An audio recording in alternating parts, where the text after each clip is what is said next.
سلام بچه ها، چطورین؟ خوش اومدیم به یه ویدیو جدید. این هفته راستشو بخواین راجع به موضوع خاصی نمیخواستم حرف بزنم. میخواستم کلا جواب سوالاتون رو بدم. یه پست گذاشته بودم که درخواست کرده بودم ازتون سوال بذاریم برام. حالا خیلی زیر اون سوال نذاشتین ولی رو ویدیوهای قبلیم گذاشتین، یه سریش هم جواب دادم، ولی نمیدونم حالا این سوالا میتونه سوالای همه باشه و شاید همه نرن برگردن زیر ویدیوها رو بخونن و اگه خودشون سوال رو نذاشته باشن برن جوابا رو بخونن. گفتم شاید برم به بعضیاشون سر بزنم، جواباشو بخونم، شاید جواب سوال خیلی از شما هم باشه. حالا دارم از توی این جلو کامنت ها میرم، سعی میکنم از همون اول برم و همینجوری سعی کنم جواب سوالاتون رو بدم. ذره اون اوایل خیلی سوال که نه، ولی یه سری چیزا راجع به کیفیت ویدیو اینا میذاشتین که خدا فکر کنم یه کمی بهتر شدم، ولی حالا هنوزم دارم یه ذره سعی میکنم بهتر کنم ویدیو رو، سعی کنم تو دوربین بیشتر نگاه کنم، آروم حرف نزنم و اینا. حالا بهم بگین اگه بهتر شدم یا نه. بذار ببینم. اوکی، حالا سوال انگلیسی هم بود چند تا. حالا یکیش این بود که مثلا تفاوت‌های زندگی دانشجویی بین ایران و آمریکا. فکر میکنم اینو اگه بخوام جواب بدم، یه سری فرقای عمده‌ای که هست بین دوتاشون، یکی مدل درس دادن و مدلی که کلاس‌ها برگزار میشه است، یکی از مهمتریناش. ایران همونجوری که میدونین خیلی تئوری طوره، یعنی که مثلا یه استاد میاد درس‌ها رو میده، بعد مثلا دانشجو میرن یاد میگیرن و بعدم پایان ترم مثلا یه امتحان میدن، یا میان ترم و پایان ترم. توی آمریکا یه ذره کلاس‌ها چیزتره، به ارائه دادن و به پرزنت کردن و اینا اهمیت کمی نمیدن.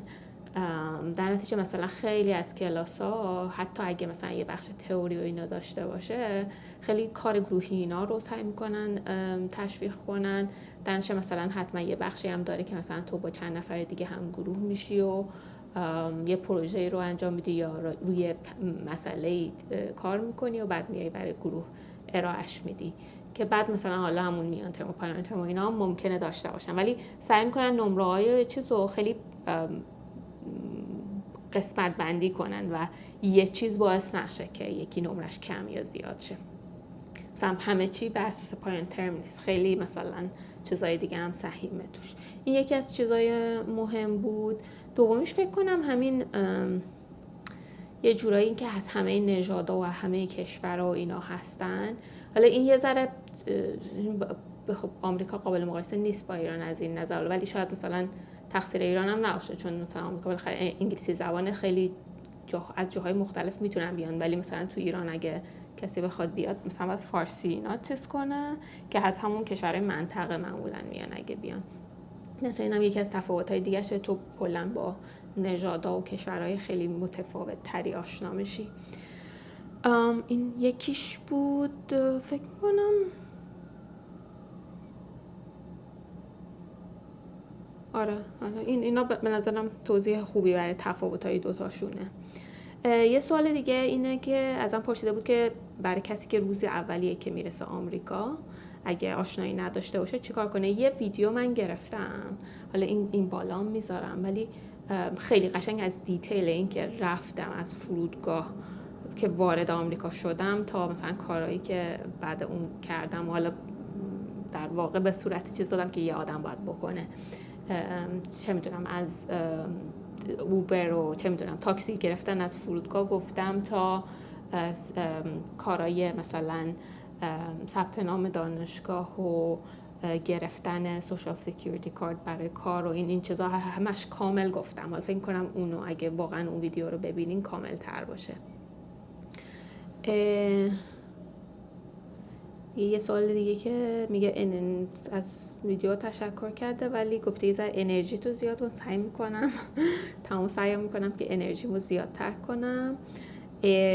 بعدی چیه؟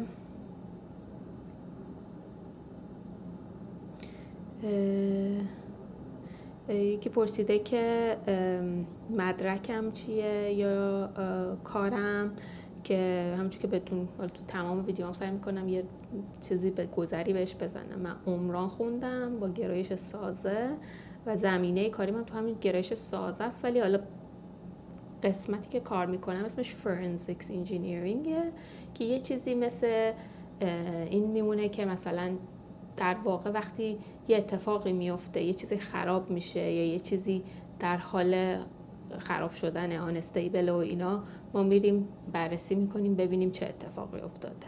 حالا گاهی وقتا این در حین اون اتفاقیه که افتاده است، یعنی هنوز چیزا استیبل نشده و اینا، باید بریم مثلا نه تنها همه چی رو استیبل و اینا کنیم، بعد مثلا دراریم که چه اتفاقی افتاده. گاهی وقتا بعد اتفاق بزرگی که افتاده، یه چیزی خراب شده، یه چیزی ریخته، ما میریم مثلا اویدنس ها یا اون آثاری که وجود داره رو بررسی میکنیم که کشف کنیم چه اتفاقی افتاده. این در واقع توضیح کوتاهی از نوع کاریه که میکنم. یه سال اینا سوال انگلیسی بوده، همینجور دارم از اون پایین میرم بالا ببینم چیا بوده. این سوال میگه که چه اشتباهایی کردی که وقتی داشتی برای اومدن اینجا حاضر میشه. در واقع داره میگه که وقتی از ایران داشتی میادی اینجا یه سری پریپریشن و یه سری کارا کردی، الان که برمیگردی به گذشته نگاه میکنی، با وجودی میدونی که مثلا الان که اومدی اینجا چه جوری بوده، چه کارایی رو متفاوت انجام میدادی. یکی راستش بخوای راجع به همون لباسینا بستن و ایناست. به نظرم کلن پیشنهادم اینه خیلی لباس نیارین. من مثلا آوردم بعد خیلی چیزا رو اصلا نپوشیدم و نه اینجا کارایی داشت و اینا. یه سری چیزا مثلا برای هوا و اون جایی که میرین خیلی بستگی داره چه جوری باشه و مجبورین از چیزای لوکال و اینا بگیرین. به نظر من مثلا چه میدونم در حد 5-6 دست لباس و اینا بیارین برای بیرون، شاید کافی باشه. مثلا بقیه چیزا رو از حتی حالا قیمتش هم هست دیگه، ولی حسم اینه که خیلی چیزا رو آدم استفاده نمیکنه و به نظرم نباید زیاده روی کرد تو چیزای لباس و این چیزا آوردن، چون اینجا هم چیزا به نسبت چیزای ارزون میتونی گیر بیاری، هم کیفیت خوب و اینا هست. یکیش این بود. حالا این برای همین پک کردن و ایناست. فکر میکنم حالا برای اوایل اومدنم شاید یه توصیه‌ای که بکنم با آدمایی که تازه میان این باشه که پول اولش زیاد خرج نکنین. اینجا یه کشوریه که خیلی ترغیب میکنه آدما رو به پول خرج کردن و چیزای کوچیک کوچیک میخری و همینجوری یهو میبینی که پولات تموم شد. اون اوایل مخصوصا چون آشنا نیستی با محیطش و اینکه چجوری پولو میبلعه، پیشنهادم اینه که خیلی دقت کنین چندین ماه اول تا یعنی مثلا دخل و خرجتون دستتون بیاد و به چیزش عادت کنین. پول زرق و برق اولش رو نخورین. یه توصیه که واقعا دارم. یکی دیگه پرسیده که قیمت هزینه در واقع دانشگاه هر ترم چجوریه و از من پرسیده که فاند یا اسکالرشیپ داشتم. هزینه دانشگاه فکر میکنم برای یکی که خارجی ها از بیرون میاد اگه فاندی را نداشته باشه حوالی مثلا چی بگم 25,000 تا تو ساله، یعنی در نتیجه نصف اون میشه در واقع و که خیلی گرونه. ولی حتی اگه با مستر بیاین دانشگاه میتونین یه راههایی پیدا کنین که توش یه فاندی بگیرین، مثل TA یا مثلا همون کارهای چه میدونم اداری طور بتونین توی کتابخونه یا جای مختلفش بگیرین. هر کاری هم بگیری یه جورایی فاند، یعنی در واقع تویشن رو براتون ویو میکنن یا پول ترمو نمیخواین بدین معمولا. آره ولی هزینه‌اش زیاده. حالا این اکثرا که مهاجرت میکنن که این شامل حالشون نمیشه، ولی اگه شما توی استیتی فکر کنم بالای 5-6 سال زندگی کرده باشین که رزیدنت اون استیت به حساب بشین، اون وقت فکر کنم هزینه دانشگاه میشه 5-6 هزار تا برای کسایی که توی خود استیتی که مدت‌ها زندگی کردن برن دانشگاه. و من که خودم فاند داشتم، سوال دیگه این بود که فاند داشتی یا نه. من خودم فاند داشتم و که تویشنم هم همون ویو بود، یعنی پول ترمو نمیدادم. فکر کنم اولش که رفته بودم دانشگاه یه چیزی داشت که تویشن رو نمیخواست بدی ولی یه چیز کوچیک یکی نزدیک 1000 تا 2000 تا هر ترم برای ثبت نام باید میدادی. یه مابل تفاوتی بود که همونم بعد از ترم دوم ویو کردن دیگه. ما یعنی واقعا هیچ هزینه‌ای برای دانشگاه نمیدادیم. یه سوال دیگه، اینا همه انگلیسی هست. یکی پرسیده که چی باعث شد که نیویورک بمونی و چجوری در واقع عادت کردی با اون سبک زندگی، انرژی زیاده تو نیویورک و اینا. چون یادم توی این ویدیویی که ازش سوال میپرسن، خیلی اولش که نیویورک موو کرده بودم خیلی برام overwhelming و خیلی زیادی بود برام. چون بخوای به نظرم آدم عادت میکنه، یعنی مثلا اینجور چند تا اتفاق. اولیش اینه که بالاخره هرچی هم که باشه آدم بعد یه مدت عادت میکنه و من اون عادت رو فکر کنم بعد 5-6 ماه کردم. مشکل من یه ذره ترکیب این بود که هم شهر جدید بود، همین که من مثلا اولین کارم بود، توی شهر دیگه بودم، تنها بودم اون موقع. همسرم یه شهر دیگه بود چون اونم داشت درسشو تموم میکرد، بعدش هم رفت. یعنی من یه نزدیک 1-2 سال اولو تنها بودم. همه اونا دست به دست هم داده بود که یه ذره تو ماچ بشه. حالا اتفاقی هم که بعدش افتاد، ولی بازم با اون وجود بعد 6 ماه بهتر شده بودم.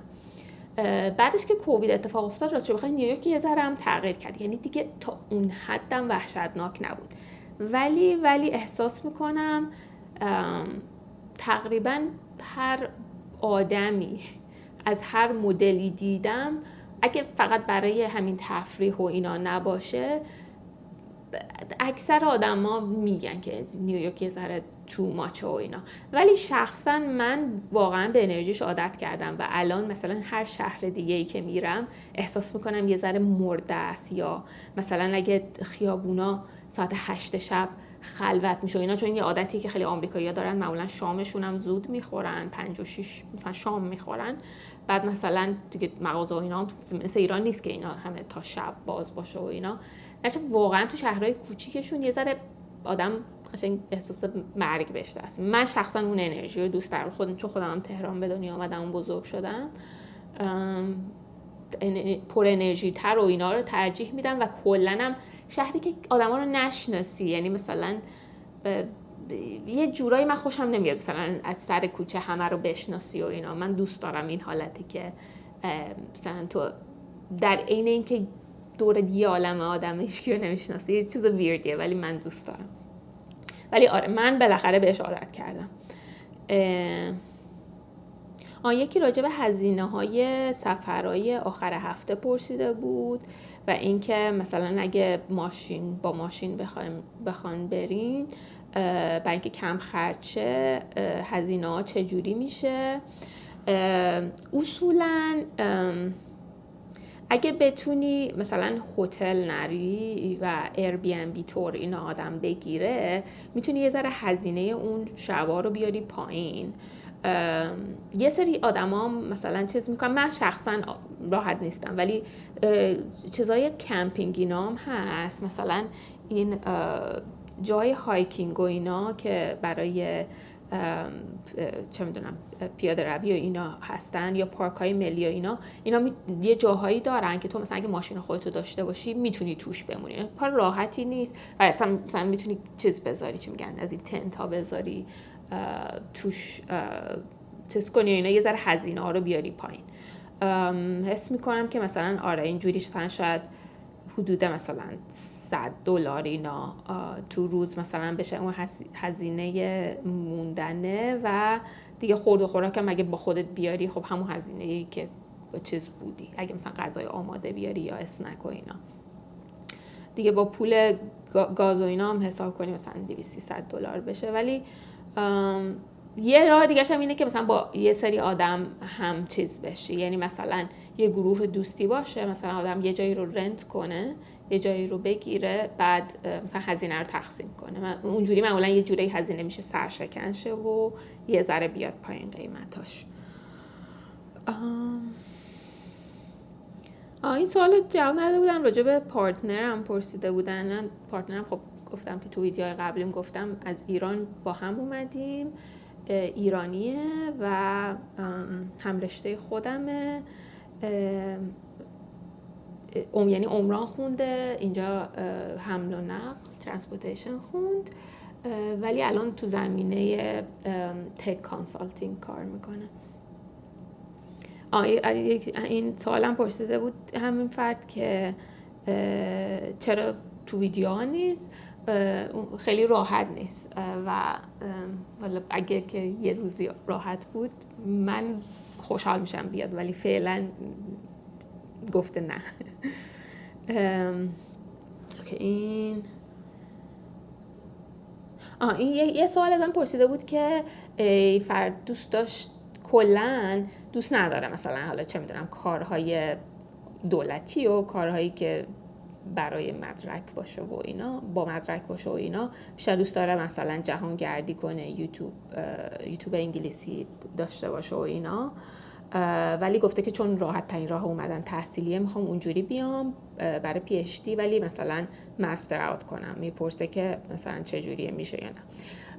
اصولا مستر اوت کردن وجود داره، اینجوری نیست که نداشته باشه. یه ذره بحث اخلاقیش هست، مخصوصا اگه یه استادی شما رو برای RAش گرفته، یه ذره یعنی رو شما داره چیز میکنه، هزینه میکنه و یه جورایی گولش زدن کار درستی نیست. ولی اگه مثلا از دانشگاه بتونین TA بگیرین که بیان 1-2 سال اول TA باشه درساتون رو بگذرونین، خیلی چیز نرمالیه مستر اوت کردن، یعنی من مشکلی توش نمیبینم. فقط باید حواستون باشه که حالا مثلا مستر اوت کردین، خب بعدش شما ویزای کاری که بهتون میدین اگه دانشجو اومده باشین، ویزا فقط در همون رشته میتونین کار کنین، یعنی ریسک اینو دارین با مستر اوت کردن که بعدش حالا باید کار پیدا کنین. یعنی اینجوری نیست که بتونین برین یوتیوب، میتونین همینجوری آن دی ساید کار کنین، چون فکر میکنم یوتیوب محدودیتی نداره یعنی اون شاید اون کانفلیکتی که اجازه کار ندارین چون یه چیز کلیه جهانیه نداشته باشه، ولی اینجوری نیست که بتونین مثلا بعد اینجا همینجوری بمونین هیچ کاری نکنین، یعنی بازم باید یه کاری پیدا کنین در زمینه رشته‌تون رو ویزا باشین، درش یه ذره ریسکیه این کار، نمیدونم به راحتی بتونین بکنین. بعد یه سوال دیگه که کرده بود، گفته بود که دانشگاهی که میخواد بره براش مهم نیست، میخواد خیلی لیسانسش رو زود تموم کنه که بیاد، و پرسیده بود که اون GPA یا همون معدلش در واقع پایین باشه و رنگ‌های پایین اوکیه. حتی این بعد دکترا داره میگه. بعد گفته که 2 ترم تو دانشگاه تو آمریکا بخونم بعد ایالت همون تغییر بدم. حالا چند تا سواله. یکی GPA، کلا گفتم تو ویدیو قبلی هم گفتم اینکه دانشگاهتون تو ایران چی باشه خیلی اهمیت نداره اینجا. حالا شاید برای قبول شدن دانشگاه یه ذره چیز باشه، اگه دانشگاه رنگ پایین‌تر بزنین راحت‌تر باشه، چون اون خیلی چیز نیست، ولی GPA مهمه یا همون معدل. سعی کنین نمرتون پایین نره، چون اینجا اصولا نمره راحت‌تر میدن و شما اگه معدل پایین بیاین اینجوری احساس میکنن دانشجوی بدی هستین. پیشنهاد میکنم که معدلاتون رو خوب کنین. بعد من دیدم آدما چیز کنن، مثلا از یه دانشگاه به یه دانشگاه دیگه انتقالی بگیرن، ولی اینا رو باید با احتیاط انجام بدید، چون که شما اون استاتس ایمیگریشنیتون که رو ویزای چیزین F1 مثلا برای دانشجویی، اون به اون دانشگاهی که توشین بستگی داره. یعنی شما قبل از اینکه هیچ کار خطرناکی کنین مثلا برای یه دانشگاه دیگه چیز بگیرین، بعد قبولی بگیرین، بعد ببینین ترانسفر بین 2 تا دانشگاه چه جوریه، اینا شدنی هست، ولی باید احتیاط کنین که یه وقت یه جوری نشه که بدون استاتس بشین.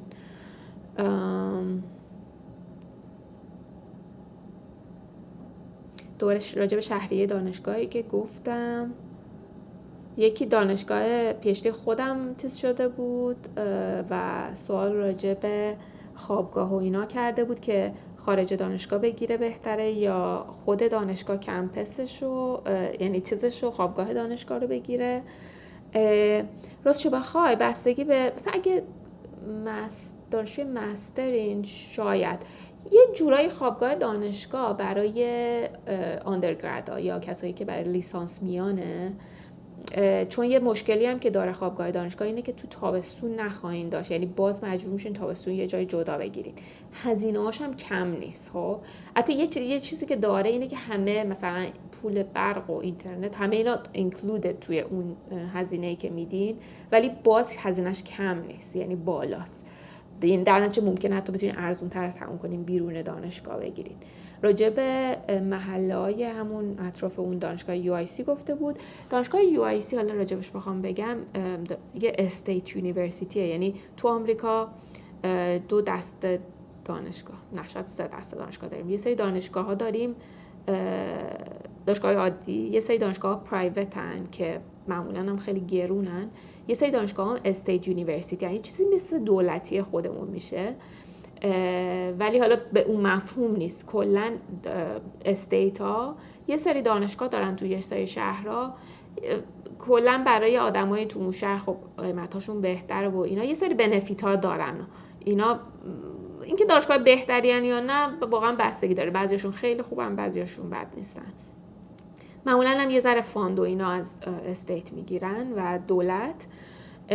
حالا راجع به UIC بخوام بگم، راجع به چیز زندگی، UIC تقریبا شیکاگو یه شهر بزرگیه، بعد یه بخش داونتاون داره. کلا هر شهری تو آمریکا که داونتاون داره در واقع اون قسمت متمرکز اداری و این چیزاشو میگن.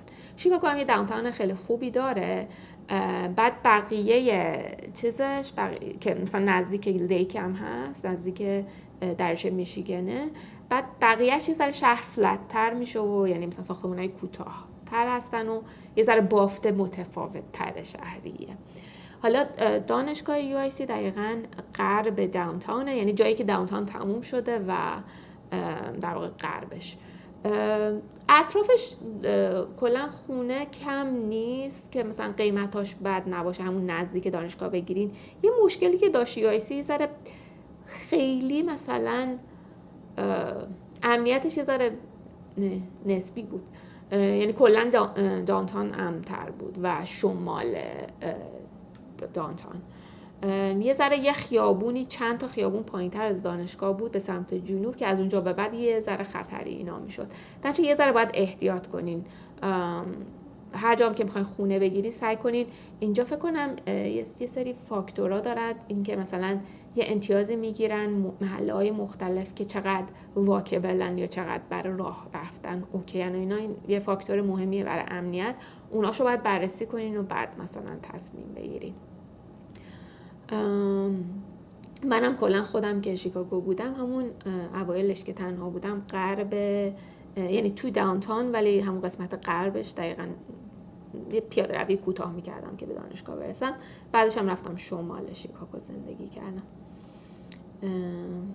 ولی خب شیکاگو یه شهر سردیه، باید دقت کنین اگه خیلی دور میرین باید مواظب باشین. ترانسپورت چیزش خوبه، حمل و نقل عمومیش هم اتوبوسای خوبی داره هم مترو داره، ولی باید حواستون باشه که نزدیک ایستگاه باشین و چیز که پیاده روی زیاد نخواد برین تو سرما. یه ذره راجع به تیکه کلمام گفتین که مثلا زیاد میگم، گاهی وقتا زیاد میگم ولی حالا یه ذره چیز شدم که روش حساس شدم، امیدوارم کمتر بگم. راجع به درآمد یکی پرسیده بود. کلا درآمد رشته عمران برای کسی که تازه شروع کرده مثلا با لیسانس و فوق بدون سابقه کار یه چیز نزدیک 60-70 تاست. حالا شاید یه سری اینا حالا برای شهرهای بزرگتر، شاید شهرهای کوچیک‌تر یه ذره کمتر باشه و حالا یه ذره اگه چیز کاری داشته باشین، زمینه کاری، مثلا یه 5 تا 10 تا ممکنه بیش بالا پایین بشه، ولی اصولا دقت کنین مثلا همین قدم مثلا برای شهرهای مثل نیویورک و سان فرانسیسکو کمه، خیلی زیاد نیست، یعنی یه ذره خیلی چیز زیادی نیست، چون هم تکس ازتون زیاد میگیرن مالیات و هم هزینه خونه بالاست توشون. یکی راجع به بعد فارغ التحصیل شدن این راه اقامت دائم آمریکا چطوریه پرسیده بود که من اینو یه ویدیو دارم کامل راجبش توضیح دادم. حالا سعی می‌کنم این بالا بذارم که از اون مرحله ویزای دانشجویی بعد چجوری تو کار میتونی مثلا با چه ویزایی میتونی کار کنی تا بره رو ویزای H1B و بعدم گرین کارت و اقامت دائم، یعنی سیتیزن شدن منظورم. ببخشید. اوکی اینم جواب دادم.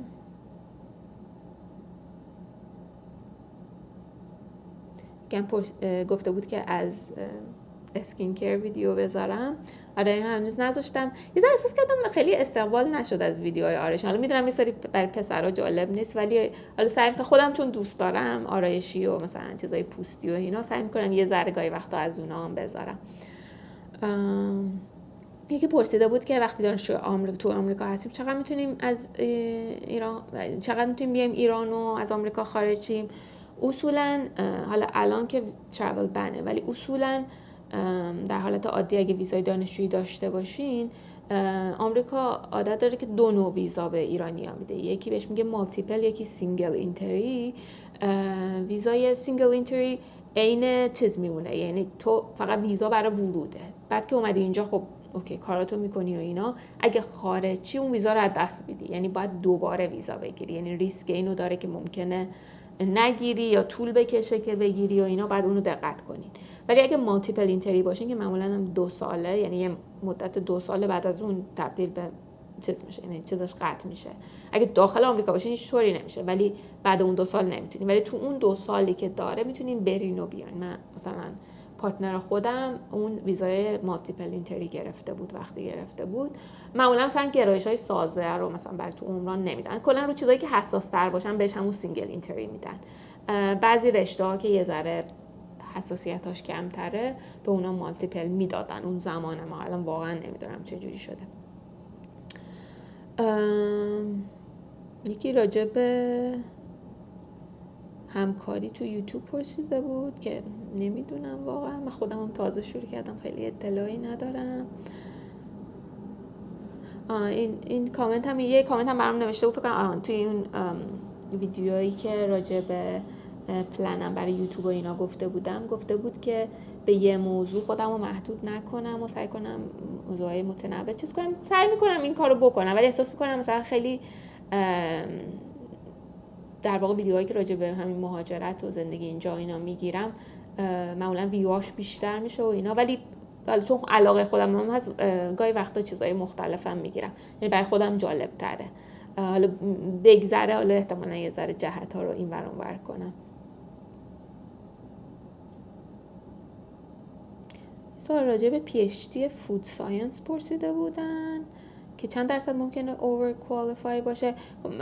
بچه گاهی وقتا که راجع به یه سری رشته‌های که رشته من نیست میپرسیم، منم نمیدونم، یعنی مثلا برای اینکه جوابتون رو بدم باید برم سرچ کنم.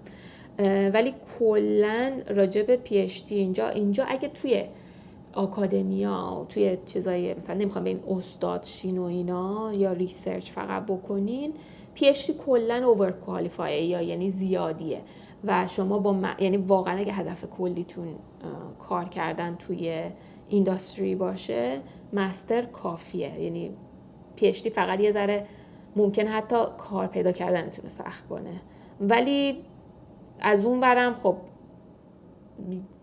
بعضی شرکت ها براشون مهمه PhD و ممکنه حقوق بهتر بدن و اینا، یه ذره معلوم نیست، یعنی بستگی داره به جایی که میری. راجع به امتحان جامعه دکترا پرسیده بودن که اینم دوباره یه ویدیو گرفته بودم اینجا میذارم اگه میخواین راجبش بیشتر بدونین، حداقل تجربه خودم رو گفتم توش.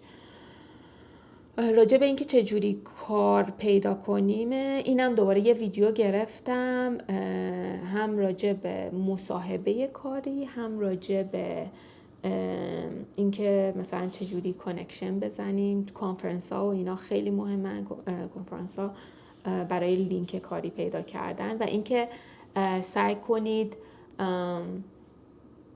پیپر بدین و برین کانفرنس ها ارائه بدین و اینا، نترسین، چون اون یه راهیه برای اینکه دیده شین و شناخته شین و اینا. حتی وقتی سر کار میری هم مهمه اینا.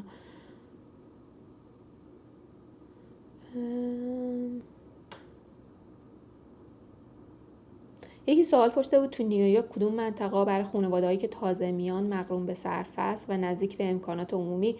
اصولا نیویورک همه چی نزدیک امکانات عمومیه، یعنی هم به حمل و نقل خیلی راحته و مترو یعنی همه جا هست، سابوی و اصولا گروسری استور یعنی این چیزای خاربار فروشی و اینا همه جا هست، هیچ جا پرتی نیست، درنچه اونش مهم نیست. نیویورک ذره هزینه ها بالاست، واقعا بر حسب اینکه بودجه هر کس چیه، یعنی واقعا یه سری محله میتونه خارج از چیز باشه، دسترسی باشه، ولی آره حالا کلا یه اپی هست اینجا استریت ایزی، میتونین بریزین و میتونین مثلا یه محدود قیمتی تعیین کنین که مثلا بودجه‌تونه، بعد با اون بگردین ببینین که چه آپشنایی فراهم هست. اصولا هم سیزن که فصلی که مردم خیلی جابجا میشن همین حوالی می و اپریل و اینا به بعد تا تو تابستونه، چون زمانیه که معمولا مدرسه ها تمام میشه و مردم میذاره راحت ترن برای موو کردن اینا.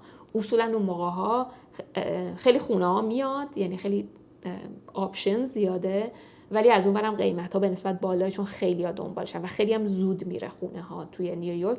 مثلا شهرهای دیگه تو مثلا ماه ها میتونی پلن کنی، اینجا مثلا تو چند هفته مثلا یهو دیدی یه هفته یه خونه اومد، بعد اگه خوشت اومد اپلای نکردی هفته بعدش رفت، چون اینقدر آدم ها رو هوا میزنن. حتی مثل که برای خونه خریدن هم اینجوریه.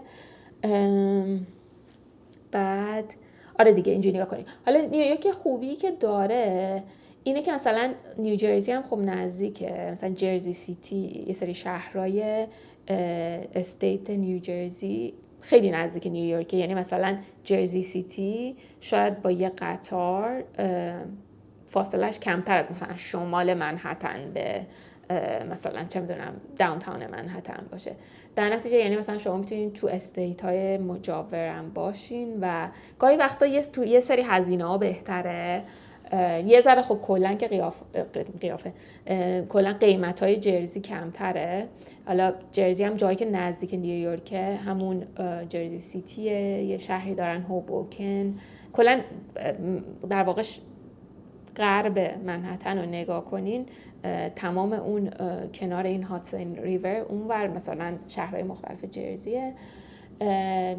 چند تا خوبی داره اونجا گرفتن، یکی این که نیویورک تکس زیاد داره، تکس تو فدرال که باید بدی، حتی جرزی هم باید بده، تکس استیت هم باید بدی که نیویورک و جرزی نزدیک به همن. بعد شهر نیویورک یه 3-4% هم تکس سیتی داره. بعد تو اگه جرزی بری زندگی کنی خونه بگیری، با وجودی که منهتن کار میکنی اون تکس سیتی رو نمیخواد بدی، نشه از این نظر یه ذره سیو میکنین. آره دیگه. بعدم معمولا مثلا با همون قیمتی که میشه تو چیز گرفت، توی شهر توی جرزی گرفت، مثلا یه ذره میتونین سایز خونه رو بزرگتر کنین اونجا با همون قیمتی که مثلا نیویورک میدادین، منهتن میدادین، یا مثلا بروکلین. حتی بروکلین رو راستش بخوای بعد از اینکه کووید شد یه زمانی قیمتاش خوب بود، ولی بعد کووید اونم عین منهتن گرون شد. حالا اگه دوست داشتین بهم بگین، اگه میخواین اطلاعات بیشتری راجع به زندگی تو نیویورک بهتون بگم میتونم ویدیو بگیرم.